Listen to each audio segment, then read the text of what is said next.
गजानन। मुद्गल पुराणामध्ये जे वेगवेगळे स्तोत्र आलेले आहेत यात भगवान स्कंदांनी म्हणजे ज्यांना कार्तिक स्वामी आपण म्हणतो त्यांनी केलेलं गणेशांचं एक अत्यंत सुंदर स्तोत्र आहे। भगवान स्कंद तारकासुराला मारण्याकरता प्रगटले, पण तारकासुर सहजतेने जेव्हा मरेना तेव्हा ते भगवान शंकरांकडे आले। भगवान शंकरांना त्यांनी प्रार्थना केली की मला मार्ग सांगा। भगवान शंकरांनी सांगितलं सगळ्या प्रकारच्या विघ्नातून दूर करण्याची ताकद विघ्नराजाची आहे, तू मोरयाला शरण जा।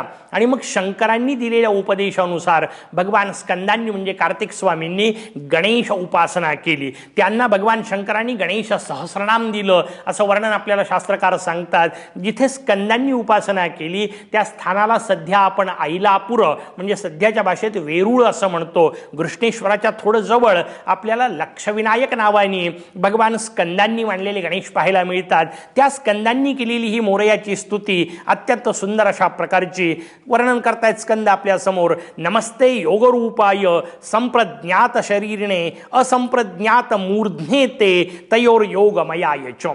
कसा आहे मोरया? मोरयाचं सगळं वैभव एका श्लोकात आपल्या समोर स्कंदांनी सादर केलं। नमस्ते योगरूपाय, हे मोरया तू योगरूप आहेस। कसा आहे? संप्रज्ञात शरीरिणे। सगळ्या वर्णनांमध्ये सगळ्या देवतांच्या स्वरूपांमध्ये मोरयाचं वैभव वेगळं लक्षात घ्या। मोरयाचं शरीर तुमच्या माझ्यासारखं आहे म्हणून त्याला संप्रज्ञात असं म्हटलं। संप्रज्ञात हा शास्त्रातला एक विशिष्ट पारिभाषिक शब्द आहे। जे जे तुम्हाला मनबुद्धीनी कळू शकतं आणि ज्याचं ज्याचं तुम्ही वाणीनी वर्णन करू शकता, ज्याला ज्याला तुम्ही पंचमहाभूतांच्या किंवा ज्ञानेंद्रियांच्या माध्यमातून कळून घेऊ शकता त्याला संप्रज्ञात असं म्हणतात। मग हे मोरयाचं शरीर कसं आहे? संप्रज्ञात आहे। म्हणून मोरयाचं शरीर मानेपासून खालचा भाग तुमच्या माझ्यासारखाच आहे त्याचं वर्णन इथं आपल्या समोर स्कंदांनी केलं। पण मोरयाचं वैभव आहे, मोरयाचं मस्तक तुमच्या माझ्यासारखं नाही। मग सगळं शरीर जे आहे ते संप्रज्ञात आहे, पण मोरयाचं मस्तक मात्र असंप्रज्ञात आहे। याचा अर्थ ते मन बुद्धीला कळणारं नाहीये, त्याचं वाणीने वर्णन संभव नाहीये। का नाहीये? तर मनबुद्धीच्या माध्यमातून आपण जे जे समजून घेऊ शकतो त्या त्या सगळ्याला जग असं म्हणतात। मग हे संपूर्ण शरीर मोरयाचं कसं आहे? जग रूप आहे।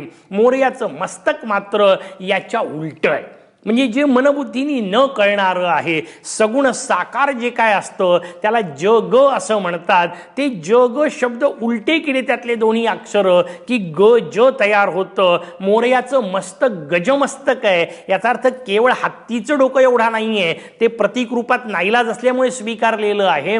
भाव पुढचा महत्वाचा की मोरयाचं मस्तक निर्गुण निराकार आहे। ते निर्गुण निराकार मस्तकाचं वर्णन स्कंद आपल्या समोर करतात आणि स्कंद म्हणतात की असंप्रज्ञात ज्ञात मूर्ध्ने ते तयोर योगमयाय च। या दोन्हींचा योग तू आहेस। याचा अर्थ खऱ्या अर्थाने सगुणही तूच आहेस आणि निर्गुणही तूच आहेस। सगुण निर्गुणाचं एकत्रीकरण जर काही असेल तर तो माझा मोरया आहे, त्याचं वर्णन आपल्या समोर स्कंद करतात। पुढे मोरयाचं वर्णन करताना भगवान स्कंद म्हणतात वामांग भ्रांती रूपाते सिद्धी सर्व पदा प्रभो भ्रांतीधारक रूपावे बुद्धिस्ते दक्षिणांगी। मोरयाच्या दोन शक्ती आहेत, सगळ्यांना आपल्याला नावं माहिती आहेत, सिद्धी आणि बुद्धी नावाच्या। मोरयाच्या दोन्ही बाजूला त्या असतात। पण एक गमतीदार प्रश्न सहज विचारतो, म्हणजे आपण किती शांतपणे या गोष्टीचा अभ्यास करायला पाहिजे आपल्या लक्षात येईल। मोरयाच्या एका बाजूला सिद्धी असते, दुसऱ्या बाजूला बुद्धी असते, सगळ्यांना माहिती आहे। यातली सिद्धी कोणती बुद्धी कोणती म्हटलं तर नाही पटकन उत्तर देता येत।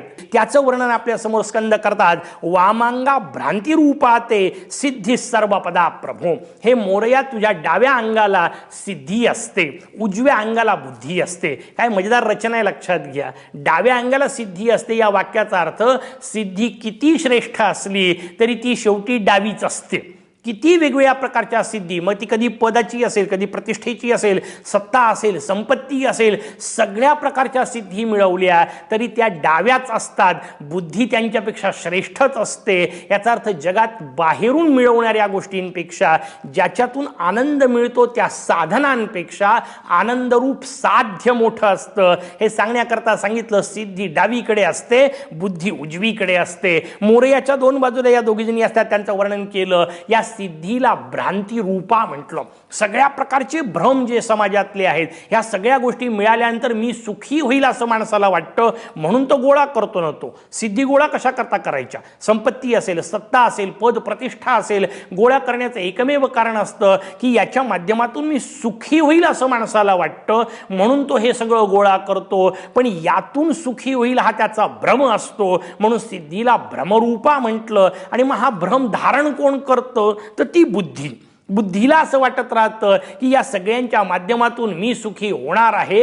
हे भ्रम धारण करणारी जी बुद्धी, तिचं वर्णन आपल्या समोर केलं की ती बुद्धी भ्रमधारिक रूपी असते. बुद्धी तिला असं म्हणतात, तयोर योगे गणेशान स्थितोसित्वम नमोस्तुते. या दोघींच्याही सोबत मोरया तू बसलेला आहेस. याचा अर्थ या दोघींच्याही पलीकडे तू आहेस. तू सिद्धीच्याही पलीकडे आहेस, तू बुद्धीच्याही पलीकडे आहेस. अशा प्रकारचं तुझं वर्णन आहे. मग कसा आहेस तू? आणखीन वर्णन करताना स्कंद पुढे आपल्या समोर म्हणतायत, जगद्रूपो गकारश्च नकारो ब्रह्मवाचकः. गण शब्द आहे, गणेश शब्द आहे. पण गण शब्दाचा अर्थ काय? तुम्ही म्हणाल पटकन सांगाल सहज कोणी, अहो त्यात काय शंकराचे गण, त्यांना गण म्हणतात. इतका सामान्य अर्थ शास्त्रकारांना अपेक्षित नसतो. गकार शब्दाचा अर्थ सांगताना स्कंदांनी सांगितलं, जगत सर्वम जगद्रूपो गकारश्च. हे सगळं जग ग या अक्षरांनी सांगितलं जातं. आणि जे सगळे ब्रह्म आहेत, तुम्ही म्हणाल सगळे ब्रह्म हा शब्द ऐकल्यानंतर आपल्याला धक्का बसतो. पण अनेक ब्रह्मांचं शास्त्राने वर्णन केलं. अन्न ब्रह्मापासून विज्ञान ब्रह्मापर्यंत वेगवेगळ्या ब्रह्माचं वर्णन केलंय. हे सगळे जे ब्रह्म, या सगळ्या ब्रह्मांना नकार असं म्हणतात. त्या दोन्हींचं जे एकत्रीकरण, म्हणजे जग असो म्हणजे सगुण साकार असो की न म्हणजे निर्गुण निराकार असो, दोन्हींचे जे एकत्रित स्वरूप त्याला गण असं म्हणतात. तू त्यांचा ईश आहेस, म्हणून तू गणेश आहेस. तयोर योगे गणेशानम नमस्तुभ्यम नमो नमः. तुला वारंवार मी नमस्कार करतो. कसायस मोरया तू? चतुर्विधम जगत सर्वम ब्रह्म तत्र तदात्मकम चत्वार हस्त एवं ते चतुर्भुज नमोस्तुते. हे मोरया तुला 4 हात आहेत. 4 प्रकारच्या ब्रह्मांचं वर्णन, सद असत सम आणि नीती असे 4 ब्रह्म असतात. यांना 4 देवता असं म्हणतात. तेच तुझे हात आहेत. यांचा अर्थ यांच्या माध्यमातून तू कार्य करतोस. या 4 देवतांच्या माध्यमातून तुझे सगळे कार्य करतात, म्हणून तुला चतुर्भुज असं म्हणतात. आणि सगळ्यांच्या हृदयामध्ये राहणारा तू, तुला मूषकैश असं म्हणतात. मूषक शब्दाचा त्याच्यामध्ये मूष नावाचा संस्कृतचा धातू आहे. आणि मूष धातूचा अर्थ आहे चोरणे. जो आतमध्ये बसलेला जीवात्मा, तुमच्या आतमध्ये बसलेला, माझ्या आतमध्ये बसलेला तो जीवात्मा खरं तर सगळ्यांचे भोग घेतो. हाताने एखादी वस्तू उचलली, पण याचा अर्थ त्याचा आनंद हाताला मिळत नाही.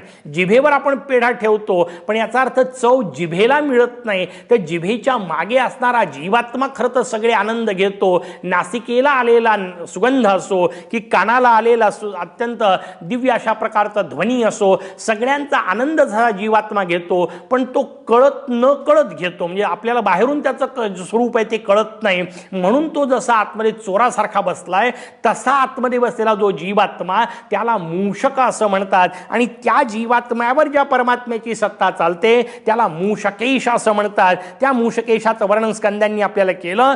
चौरवत भोग कर्तात्वम तेनत्वम वाहनम परम मूषको मूषकारूढ हिरंबाय नमो नमः. या सगळ्या प्रकारच्या चौरवत अशा प्रकारे नकळत भोग घेणाऱ्या, बाहेरून न समजता भोग घेणारा तू या सगळ्या भोगांना घेतो. हे मोरया असा तू आहेस आणि याच्यातूनच तुझी रचना कळते, म्हणून तुला मूषकेश असं म्हणतात. अशा मोरया मी तुला नमस्कार करतो. किम स्तौमि त्वाम गणाधीश योग शांती धरम परम. तू योग शांती धर आहे. वेदादय योग शांती अतो देवम नमाम्यहम. वेद सुद्धा तुझ्या वर्णनात शांत राहिले, मग मी अधिक काय बोलणार, असं म्हणून स्कंद मोरयाचं वर्णन करतायत. त्या मोरयाला आपणही वंदन करू आणि आजच्या करता थांबू. जय गजानन.